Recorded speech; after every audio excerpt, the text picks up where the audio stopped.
ನಮಸ್ಕಾರ ಸ್ನೇಹಿತರೆ, ಗೃಹಲಕ್ಷ್ಮಿ ಅಪ್ಡೇಟ್ಗೆ ನಿಮಗೆ ಸ್ವಾಗತ.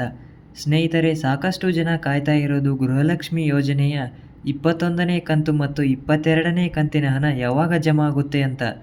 ಅದರ ಬಗ್ಗೆ ಸಂಪೂರ್ಣವಾಗಿ ಈ ಒಂದು ವಿಡಿಯೋದಲ್ಲಿ ತಿಳಿಸ್ಕೊಡ್ತೇನೆ. ಅದಕ್ಕೆ ಈ ವಿಡಿಯೋನ ಸಂಪೂರ್ಣವಾಗಿ ನೋಡಿ. ಹಾಗೆ ಕನ್ನಡ ಸ್ಟಡಿ ಝೋನ್ ಯೂಟ್ಯೂಬ್ ಚಾನಲನ್ನು ಸಬ್ಸ್ಕ್ರೈಬ್ ಮಾಡ್ಕೊಳ್ಳಿ.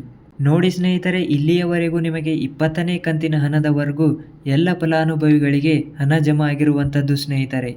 ಎಲ್ಲರಿಗೂ ಈ ಒಂದು ಹಣ ಜಮಾ ಯಾವುದೇ ತೊಂದರೆ ಇಲ್ಲದೆ ಈ ಒಂದು ಹಣ ಡೈರೆಕ್ಟಾಗಿ ನಿಮ್ಮ ಒಂದು ಬ್ಯಾಂಕ್ ಖಾತೆಗೆ ಹಣ ಜಮಾ ಆಗಿರುವಂಥದ್ದು ಸ್ನೇಹಿತರೆ.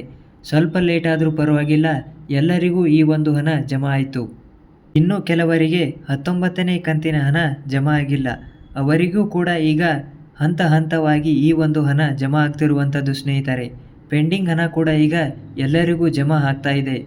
ಈಗ ಎಲ್ಲರೂ ಕಾತುರದಿಂದ ಕಾಯ್ತಾ ಇರೋದು ಗೃಹಲಕ್ಷ್ಮಿ ಯೋಜನೆ 21ನೇ ಕಂತಿನ ಹಣಕ್ಕಾಗಿ.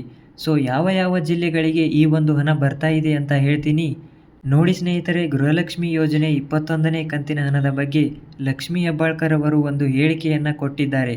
ಜೂನ್ 30ರ ಒಳಗಾಗಿ ಗೃಹಲಕ್ಷ್ಮಿಯರಿಗೆ ಈ ಒಂದು ಹಣ ಜಮಾ ಆಗಬೇಕಾಗಿತ್ತು. ಕೆಲವು ಕಾರಣಾಂತರಗಳಿಂದ ಹಣ ಜಮಾ ಆಗಿಲ್ಲ. ಹಾಗಾಗಿ 10 ದಿನದ ಒಳಗಾಗಿ ನಿಮ್ಮ ಒಂದು ಬ್ಯಾಂಕ್ ಖಾತೆಗೆ ಹಣ ಬಂದು ಜಮಾ ಆಗುತ್ತೆ ಅಂತ ಹೇಳಿಕೆಯನ್ನು ಕೊಟ್ಟಿದ್ದರು. ಈಗ ನೋಡಿದರೆ ಜುಲೈ ಮುಗಿಯುವುದರ ಒಳಗಾಗಿ ನಿಮ್ಮ ಒಂದು ಬ್ಯಾಂಕ್ ಖಾತೆಗೆ ಹಣ ಜಮಾ ಆಗುತ್ತೆ ಅಂತ ಹೇಳ್ತಿದ್ದಾರೆ.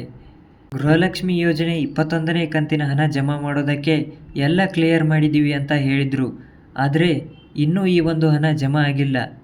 ಕೆಲವೊಂದಿಷ್ಟು ಕಡೆ ಕೆಲವೊಂದು ಜಿಲ್ಲೆಗಳಿಗೆ ಹಣ ಜಮಾ ಆಗ್ತಾ ಇದೆ ಅಂತ ಹೇಳ್ತಿದ್ದಾರೆ. ಆದರೆ ಇನ್ನೂ ಯಾರಿಗೂ ಕೂಡ ಈ ಒಂದು ಹಣ ಜಮಾ ಆಗಿಲ್ಲ ಸ್ನೇಹಿತರೆ. 1,20,00,000 ಫಲಾನುಭವಿಗಳಲ್ಲಿ ಇನ್ನೂ ಒಬ್ಬ ಫಲಾನುಭವಿಗಳಿಗೂ ಕೂಡ ಈ ಒಂದು ಹಣ ಜಮಾ ಆಗಿಲ್ಲ. ಜುಲೈ ಕೊನೆಯಲ್ಲಿ ಹಣ ಜಮಾ ಮಾಡ್ತೀವಿ ಅಂತ ಹೇಳಿದರು, ಆದರೂ ಇನ್ನೂ ಈ ಒಂದು ಹಣ ಜಮಾ ಆಗಿಲ್ಲ. ಸ್ನೇಹಿತರೆ, ಇಲ್ಲಿಯವರೆಗೂ ನಿಮಗೆ ಗೃಹಲಕ್ಷ್ಮಿ ಯೋಜನೆಯ ಕಡೆಯಿಂದ 40,000 ರೂಪಾಯಿ ಬಂದಿರುವಂಥದ್ದು ಸ್ನೇಹಿತರೆ.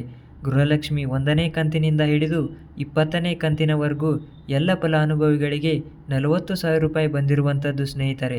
ಸೊ ಇದರಲ್ಲೂ ಕೂಡ ಇನ್ನೂ 19ನೇ ಕಂತಿನ ಹಣಕ್ಕಾಗಿ ಕಾಯ್ತಾ ಇರೋದು ತುಂಬ ಜನರ ಇದ್ದಾರೆ ಸ್ನೇಹಿತರೆ.